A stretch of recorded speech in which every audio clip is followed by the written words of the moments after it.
Connaissez-vous la puissance de Dieu qui donne la vie à ce qui est mort? On va élaborer sur ce sujet aujourd'hui à l'émission La Parole vivante.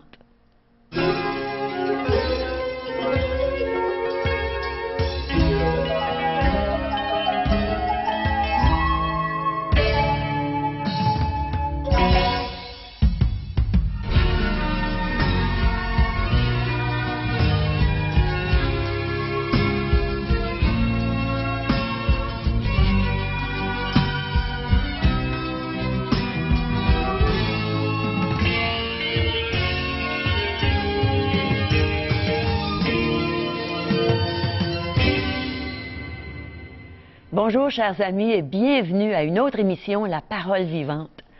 Aujourd'hui, je pense à l'apôtre Paul qui nous dit dans son épître aux Romains, il nous donne une mauvaise nouvelle puis une bonne nouvelle. Il dit, le salaire du péché, c'est la mort. Mais le don gratuit de Dieu, c'est la vie éternelle en Jésus-Christ notre Seigneur. Heureusement qu'il dit ça. Bonjour, Régent. Bonjour, Caro. Heureusement que bonjour Paul à nos amis qui nous sont donne là. une bonne nouvelle avec la sa mauvaise. très bonne nouvelle, il y a de l'espoir. Oui. C'est-à-dire qu'il y a de l'espoir dans la situation dans laquelle je peux me trouver. Il y a un espoir que Dieu accorde à tous les jours, en tout temps, parce que Dieu a dit qu'il accordait une grâce à celui qui est prêt à l'accueillir, à recevoir. Oui. Aujourd'hui, on va visiter le premier cimetière que nous retrouvons dans la Bible. Alors, cimetière. Qui n'est pas allé dans un cimetière il va s'en dire, bon, aller se recueillir ou même à l'occasion de funérailles, tout ça. Nous, on avait chez nos enfants une petite fille de 4 ans, chez nous, qui aimait aller visiter les cimetières. Ah oui? Imagine, il faut que je vous raconte cette histoire-là parce que elle m'a toujours touché, cette histoire-là, de voir que notre jeune fille qui disait « Papa, aujourd'hui, est-ce qu'on va visiter les cimetières? » C'est lorsqu'on demeurait en France, en Europe, on a fait un séjour là-bas, quelques années même, qu'on a allé œuvrer là-bas. C'est ma fille. Okay. C'est ma fille. Je ne veux pas mentionner son nom, mais c'est un de nos enfants qui... Et puis, elle avait 4 ans, alors imagine, toute jeune. Mais on avait été visiter comme ça, et puis, juste pour le temps de raconter cette histoire, je vais rester avec toi, Caro, puis avec les gens qui sont là à l'écoute. Puis ensuite, j'irai apporter les messages. Mais cette histoire, c'est une belle introduction. Parce qu'on avait été à des funérailles, puis elle avait été touchée par un aspect dans les cimetières européens, et entre autres français. Et lorsqu'elle me disait, « Papa, est-ce qu'on va visiter les cimetières? » Je disais, « Je peux bien aller voir les cimetières avec toi. » Puis je la tenais par la main, puis on visitait. Là, je lui ai posé la question une fois rendue sur le site. Je dis, « Qu'est-ce qui t'amène? Qu'est-ce qui t'attire ici au cimetière? » Mais elle dit, « Papa, ce sont les fleurs. » Parce qu'il y avait des fleurs sur chaque tombe comme ça. Il y a des gens qui... Il y avait déposé, et voilà, c'est là que je veux en venir, c'est là où règne la mort, un cimetière, il y a la vie. Et ma fille est attirée par des fleurs qu'elle voyait, elle dit c'était la beauté, parce que c'est vrai, on entrait là, oui, il y avait les pierres tombales, tout ça, mais il y avait tous ces bouquets de couleurs, les unes les autres, là. Oui. Alors, c'était beau dans un sens. Pour elle, c'était un beau jardin. Tout vivant. Exact. Alors, pour elle, elle se pensait dans un jardin, alors qu'on était dans un cimetière, mais elle ne voyait que les fleurs. Et c'est ça qui l'impressionnait, c'est ça qu'elle voulait aller voir, rencontrer. Suivez-moi, je vais vous parler également d'une fleur qui pousse au sein d'un cimetière. On va aller voir ça ensemble. On va suivre avec la parole de Dieu. Il y a une fleur qui va pousser. Peut-être que vous êtes, vous, dans des situations que c'est très négatif, vous avez peine à vivre, alors même vous survivez peut-être, mais il y a une fleur. Il y a une fleur qui est là en train d'être semée et qui va produire cette beauté à travers l'événement, la situation dans laquelle vous êtes présentement. Alors, je vais me lever, je vais me diriger comme ça dans les décors que nous avons tout spécialement préparé pour le message, parce que le message est là centré sur ce que vous voyez en arrière de moi. Le plan, c'est cette map du monde. On a un message qui s'adresse à quiconque veut bien le recevoir. Et cette croix qui se situe en plein centre de ce monde, c'est cette semence que Dieu est venu porter, ce message d'espoir que Dieu est venu semer en la personne de son Fils, le Seigneur Jésus. Alors, si vous voulez bien prendre votre Bible, ou sinon prenez des notes dans un calepin, et puis vous allez pouvoir relire ces versets. C'est Genèse chapitre 5, où nous lisons ce premier cimetière, les conséquences suite à la déchéance, suite à la désobéissance, suite, il va sans dire, péché que l'homme a commis envers l'homme. Voici le livre de la postérité d'Adam. C'est comme ça que la lecture débute au Genèse chapitre 5. Lorsque Dieu créa l'homme, il le fit à la ressemblance de Dieu. Et le verset 2, il créa l'homme et la femme, il les bénit, il les appela du nom d'homme lorsqu'ils furent créés. C'est Dieu qui a donné, il va sans dire, donc, la bénédiction sur l'homme. Dieu est toujours prêt à bénir la race humaine, toujours prêt à bénir sa création, c'est-à-dire à faire du bien. Dieu est prêt à verser ses bontés, comme je le disais au tout début de l'émission. C'est une grâce. Parfois, vous dites « Oh, je ne mérite pas cela ». Et vous avez tout à fait raison. Qu'est-ce qu'on peut mériter de la part de Dieu? Mais Dieu, son cœur qui bat et qui veut faire du bien à sa création, malgré l'état dans lequel nous nous trouvons, il est prêt à bénir, à faire du bien, à faire sortir du bien dans l'état dans lequel nous nous trouvons, à faire fleurir cet état, un état d'âme qui est peut-être aujourd'hui triste. Je ne sais pas comment vous pouvez décrire l'état de votre âme, l'être intérieur de ce que vous pouvez ressentir aujourd'hui, mais Dieu est prêt à toucher cet état, à le transformer et en faire du bien, une bénédiction. C'est ce que le texte nous dit ici, dans un contexte où règne la mort, parce qu'on va poursuivre la lecture. Alors donc, Genèse chapitre 5 et le verset 3, Adam, âgé de 130 ans, engendra son fils à sa ressemblance, selon son image, et lui donna le nom de Seth. Et vous allez lire maintenant, verset 5, « Tous les jours qu'Adam vécut furent de 930 ans, puis il mourut. » Et ce verbe « mourir », vous allez le retrouver dans la plupart des versets qui suivent la lecture du chapitre 5. Il a vu le jour, il a vécu tant de jours et il mourut.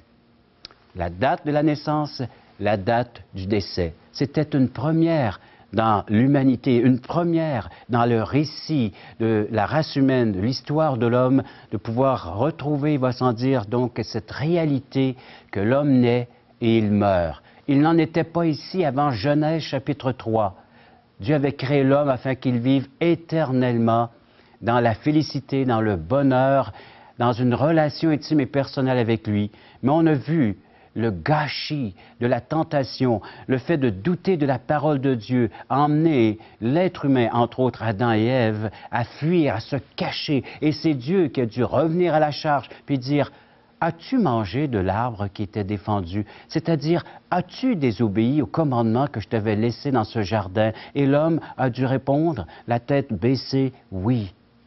Et en confessant, Dieu a rétabli. Mais les conséquences ont toujours été là, malheureusement. Le salaire du péché, car on nous l'a lu, c'est la mort, la séparation spirituelle. Et il va sans dire, une deuxième conséquence, c'est la séparation maintenant de l'âme avec son véhicule terrestre, avec son corps, si vous voulez, ce que nous est emprunté pendant le temps, notre séjour que nous avons sur la terre. Et l'âme devra un jour quitter et aller dans un lieu éternel. Deux lieux, la Bible nous dit, deux destinées. Mais ça sera un autre message. Mais nous pouvons choisir notre destinée éternelle à présent, c'est-à-dire dans notre vie présente. Donc, il va sans dire, cette mort qui décrit l'humanité et cette mort qui nous sépare, deux êtres qui ont fait des vœux un jour dans les liens du mariage, et la mort vient couper ce lien. Ces deux êtres qui s'aimaient, qui ont eu des enfants, ou des fois c'est atroce, c'est un accident, on perd un enfant. Que de choses que la mort nous amène aujourd'hui à un lot de souffrance, de douleur. Et vous avez peut-être vécu ces moments. Dieu est prêt aujourd'hui à faire fleurir, si vous êtes prêt à accepter son divin plan pour votre vie. Vous savez, à travers Genèse chapitre 5, oui, c'est là où règne la mort. Et c'est l'histoire aujourd'hui. Quel village, quelle ville n'a pas son cimetière ici-bas sur la terre? Mais il y a de l'espoir. Parce qu'il y a un homme nommé Enoch. Et j'aimerais qu'on puisse lire cette histoire, verset 21 de Genèse chapitre 5. Enoch, âgé de 65 ans, engendra Méthusélah. Enoch, après la naissance de Méthusélah, marcha avec Dieu 300 ans et il engendra des fils et des filles. Verset 23, tous les jours d'Enoch furent de 365 ans. Et le verset 24, ça c'est la fleur qui fleurit dans un contexte comme ça, difficile, à travers les ronces et les épines. Verset 24, l'espoir est semé. Dieu apporte un message d'encouragement à toute l'humanité. Et le verset 24 nous dit, Enoch marcha avec Dieu, puis il ne fut plus parce que Dieu le prit. Un des personnages de l'Ancien Testament où nous voyons une date de naissance, mais il n'y a pas de date de décès. Quel espoir, quel encouragement. Et vous pouvez vivre cela aujourd'hui. Comment y remédier? Qui nous a apporté la vie abondante, la vie éternelle? Qui nous permet maintenant de renverser? Il va sans dire, oui, on voit naturellement l'homme et la femme qui vieillit d'année en année. Les traits du visage sont là pour nous rappeler qu'on s'en va vers la mort. Mais il y a de l'espoir. J'ai reçu un jour ce message, et quiconque veut bien y croire, ça c'est dans 1 Corinthiens chapitre 15. J'aimerais qu'on puisse lire ce message d'espoir, 1 Corinthiens 15. Qui a vaincu la mort? Qui a arrêté ce processus? Qui peut changer tout cela dans cette réalité? 1 Corinthiens 15. C'est l'apôtre Paul qui apporte un message d'espoir à son humanité de son temps, mais aujourd'hui encore, je vous l'apporte en lisant tout simplement 1 Corinthiens 15. Je vous rappelle, frères, l'évangile que je vous ai annoncé, que vous avez reçu, dans lequel vous avez persévéré et par lequel vous êtes sauvés, c'est-à-dire qui vient tout changer, qui enlève la puissance de la mort. Et vous avez été sauvés, si vous le retenez dans les termes que je vous l'ai annoncé, autrement, vous auriez cru en vain. Et quelle est cette vérité que nous pouvons accepter et recevoir et qui va me donner de l'espoir face à la mort et au-delà de la mort, qui va me donner la victoire et vaincre ce dernier ennemi qui va dire « Je suis un être vivant et je peux vivre éternellement dans la présence de Dieu et de retrouver cette communion, cette intimité qu'Adam et Ève avaient perdue et moi, le pouvoir retrouver, moi, en tant qu'être humain, une relation avec Dieu. » Verset 3. Je vais vous enseigner avant toute chose, comme je l'avais aussi reçu, que Christ est mort pour nos péchés, selon les Écritures. Alors reconnaissez que Christ est mort sur ce qui nous apporte cette mauvaise nouvelle, ce qui nous apporte cette séparation, cette mort spirituelle. Il faut régler avant tout cette séparation avec Dieu, cette mort spirituelle. Christ a dit qu'il est venu pour mourir pour nos péchés, selon les Écritures. Il a été enseveli, donc mis au tombeau. Il est ressuscité le troisième jour, selon les Écritures. Et voilà le message d'espoir. Avec Christ, oui, tu peux reconnaître qu'il est mort pour toi, qu'il a été enseveli pour toi, mais il est ressuscité pour toi. Tu reçois ce message et par le fait même, tu vis comme Enoch, tu marches maintenant main dans la main avec ton Dieu, tu retrouves cette divine présence, cette présence qui t'apporte le réconfort, la bénédiction, les bienfaits, la vie abondante, donc tout ce dont tu as besoin, les ressources spirituelles, surnaturelles que Dieu voudrait t'accorder, une grâce qui t'a été faite aujourd'hui afin de pouvoir contempler l'être si merveilleux, celui qui s'est identifié avec ce que tu méritais, avec ta mort, le salaire de ton péché, afin que tu puisses maintenant recevoir le don gratuit de la vie éternelle en Jésus-Christ. Je vais élaborer cela, mais juste avant, j'aimerais que nous puissions écouter un chant de France André. Écoute les paroles d'une façon attentive, d'une façon... ouvre ton cœur à ce chant que France André va interpréter. Elle va nous chanter « Paroles de vie ». On est en train de vous présenter un message, une parole vivante, et France André va nous accompagner avec son don, son talent, qui est le chant, la musique, et elle va vous emmener donc avec ce chant à entendre des paroles de vie. Et c'est ce que la parole de Dieu nous dit. Celui qui vit en Jésus-Christ est un être vivant. Crois-tu cela? Écoute attentivement ce qui va suivre.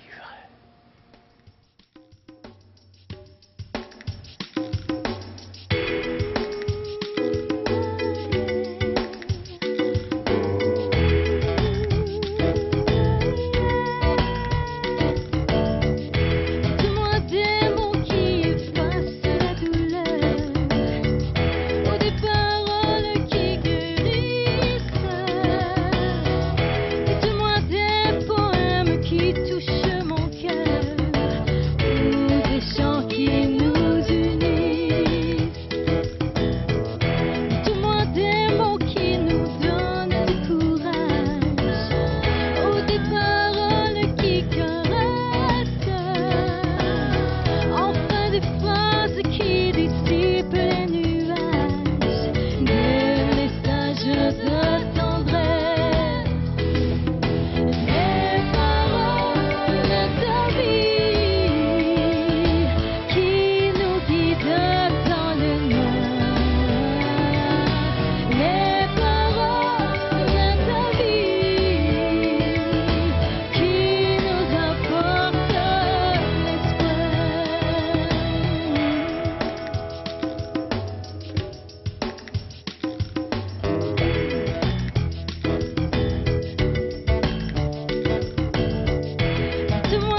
Merci à France André. Nous avons interprété ce chant « Parole de vie ». J'aimerais poursuivre dans le même air d'aller vers la vie, parce que oui, la mort existe, oui, la mort, c'est réel. On en constate naturellement tous les jours, mais lisons 1 Corinthiens chapitre 15, verset 20. Vous allez voir ici comment est-ce que Dieu apporte la solution face à ce dilemme.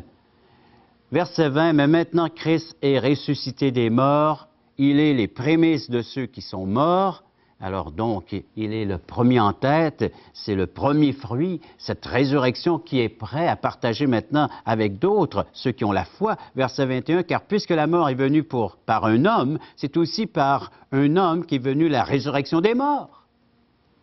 Et comme tous meurent en Adam, les conséquences de Genèse chapitre 3 qu'on a assez élaboré ces derniers temps, de même aussi, tous revivront en Christ. » Si ta foi est placée dans la personne de Jésus-Christ, tu as la vie éternelle, nous disent les Saintes Écritures. C'est pas peut-être ou aura, mais a la vie éternelle. Chacun en son rang. Christ comme prémisse, puis ceux qui appartiennent à Christ. Voyez-vous, encore une fois, la référence, ceux qui croient, ceux qui sont en Christ, et verset 23, ceux qui appartiennent à Christ lors de son avènement. Et puis vous lirez le reste, c'est rempli d'espoir. Que dire de notre personnage de l'Ancien Testament, Enoch, de la façon qu'il a vécu, il marcha. Adam et Ève marcha humblement avec Dieu dans le Jardin d'Éden jusqu'au jour où arriva la désobéissance et ils ont fui cette présence, ils s'en ont caché et c'est Dieu qui a dû revenir à la charge pour chercher ceux qui étaient égarés, ceux qui étaient perdus afin de les retrouver et de pouvoir établir le contact avec lui. Enoch, lui, a marché humblement. Et dans Hébreux chapitre 11, nous retrouvons ce personnage de l'Ancien Testament, mais avec plus de détails. Hébreux 11, à partir du verset 5.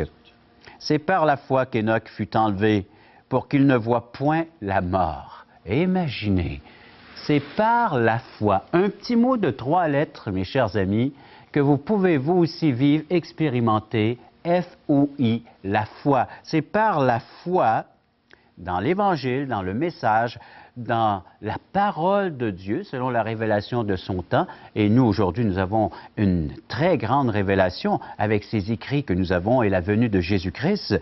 C'est par la foi que Enoch fut enlevé afin qu'il ne voie point la mort, et il ne parut plus parce que Dieu l'avait enlevé, car avant son enlèvement, il avait reçu le témoignage qu'il était agréable à Dieu. Comment être agréable à Dieu? Vous lirez Hébreux chapitre 11. Sans la foi, impossible de lui être agréable. Donc, il faut que vous ayez cette confiance. Donc, aujourd'hui, je vous dis, demandez à Dieu cette foi. Implorez Dieu qu'il vous accorde cette confiance en la personne de Jésus. Par le fait même, vous allez pouvoir vivre la victoire sur la mort à partir d'aujourd'hui. Toi qui es là, viens à la croix. Jésus t'appelle. Je pense qu'on est pas mal tous d'accord en disant qu'aujourd'hui, on vit dans un monde où il y a beaucoup de désespoir. Mais Régent nous a dit une belle chose aujourd'hui. Il a dit « L'espoir est semé ». Alors toi, mon ami, aimerais-tu que l'espoir soit semé dans ton cœur? Accepte notre belle invitation. Va voir un message d'espoir dans un de nos déjeuners de l'espoir. Il y en a sûrement un dans ta région. Et tu as juste à regarder nos coordonnées et tu vas savoir comment t'y rendre. Regardez ce qui se passe dans cette salle. Il nous manque de la place. Voulez-vous m'aider à tasser le mur, s'il vous plaît? Hein? Jésus est vivant, il vit pour toi, il vit pour moi. Jésus est ici, il vient pour toi, il vient pour moi. Il est venu pour tous nous pardonner. C'est une nouvelle naissance. C'est comme une chenille qui est transformée en papillon. Mais il faut lui demander. Dieu vous offre la vie éternelle et il faut que vous la receviez. Parole vivante vous invite à participer à l'un des nombreux merveilleux déjeuners de l'espoir. Ces déjeuners ont lieu dans plusieurs restaurants réputés de la région et vous sont offerts gratuitement. Venez entendre le témoignage d'une vie transformée par la puissance de Dieu. Pour connaître les détails concernant l'endroit, la date et l'heure pour votre région, composez le 1-877-537-7647 ou notre site web www.espoir.ca. Bonjour, aujourd'hui, nous avons le privilège d'entendre un témoignage, celui de Marie-Ève. Bonjour, Marie-Ève. Bonjour. Alors, Marie-Ève, tu as un témoignage à nous partager. Oui, mon témoignage, c'est le début de ma vie, que je pourrais dire. Quand j'étais jeune, pendant 1 an de temps, mes parents sont venus à une église évangélique. J'étais allée à l'école du dimanche, puis moi, j'aimais ça. Mais j'avais 10 ans, quand ils ont arrêté, j'ai pas pu continuer avec eux. Puis après, mes parents, ils ont divorcé, puis ça a amené des bouleversements dans ma vie. Puis je me suis tournée vers autre chose que Dieu. Je me mélangeais ressusciter, puis revenir à la vie, là, réincarnation.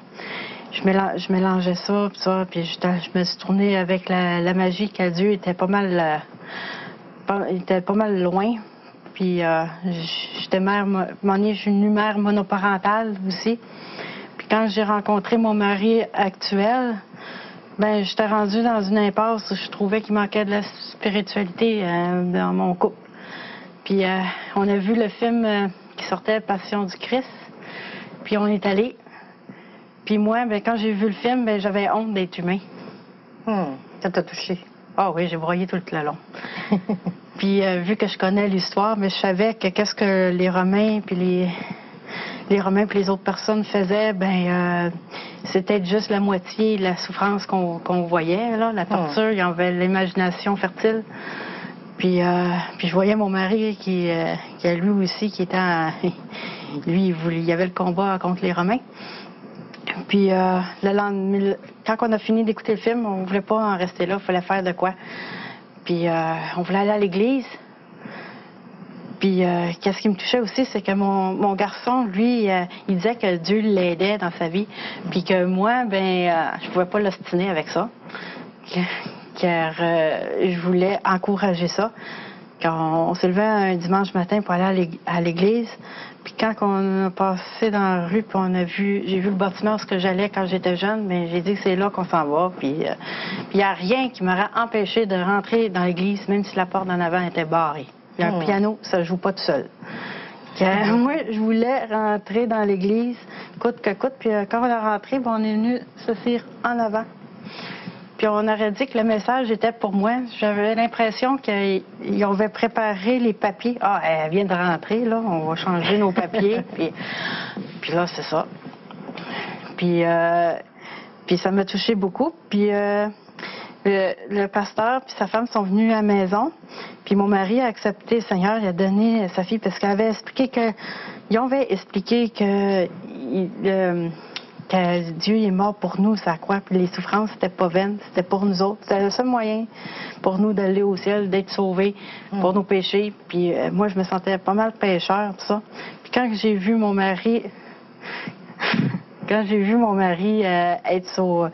faire sa prière de repentance, puis accepter le Seigneur, puis que le pasteur a dit, toi, Marie-Ève, tu le veux-tu? Puis juste parce que j'ai de la gêne, j'ai dit non. Je voyais mon mari tout bien content, puis pas moi. J'étais renfoncée, là. J'ai passé la pire nuit qu'il n'y a pas parce que j'étais à côté sur le mur. J'avais le droit d'aller à gauche ou à droite, puis moi, j'avais pas fait de choix. C'est comme j'avais pas le choix de faire un choix, que le lendemain matin, dans mon salon, tout seul, j'ai donné ma vie au Seigneur, puis Dieu, il m'a sauvée. Puis j'avais tellement de joie dans mon cœur que j'ai appelé mon mari au travail pour lui dire. Puis j'avais le goût de chanter, mais je connaissais aucune chanson à l'époque. Bien, merci Marie-Ève pour ce beau témoignage. Et c'était un témoignage édifiant.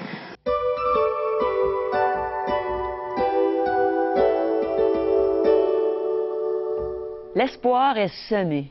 Régent, je suis certaine qu'aujourd'hui, à travers ton message, Dieu a semé plein d'espoir dans le cœur des gens. C'est ce que je lui demande par mes prières. Touche Oui. les cœurs de ces téléspectateurs, de ces Oui. gens qui sont là à l'écoute via Internet ou bien tu vas leur donner les coordonnées afin qu'ils puissent nous rejoindre parce qu'on voudrait leur donner des outils de la littérature qui vont aider à découvrir ce merveilleux message. D'espoir. Entre autres, Québec Espoir 2008, on se rappellera du 400e anniversaire de la Ville de Québec. On leur a distribué l'Évangile de Jean. On a encore quelques exemplaires à donner. Vous pouvez nous en faire la demande. Et également, aujourd'hui, l'espoir, c'est Jésus seul. La réponse à ce grand problème qu'on a élaboré aujourd'hui, qui est la mort. Oui. La résurrection de Christ devient la solution. Question fondamentale de J. Blanchard, question existentielle. Et Québec Espoir 2008, mais cette fois, le Nouveau Testament au même prix, c'est-à-dire offert gratuitement. Tous les livres du Nouveau Testament. Alors, vous voulez savoir comment vous les procurer? Téléphonez-nous à 1-877-l'Espoir, 1-877-537-7647 ou bien visitez notre site web espoir.ca. Alors, c'est déjà terminé pour aujourd'hui. Merci, Régent, pour le bon message. Que Dieu vous garde dans l'espoir. L'espoir, on en a besoin aujourd'hui dans ce monde de désespoir. Alors, soyez des nôtres la prochaine fois. Il y en a plein d'espoir à partager avec vous et on aime ça. On aime partager avec vous le beau message, la bonne nouvelle, l'Évangile de Jésus-Christ.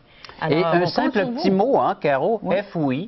Si FOI. les gens placent leur foi, leur confiance dans cet écrit, ils pourront bénéficier de tout ce que cet Évangile est prêt à verser chez eux, à leur apporter. Alors, à la prochaine.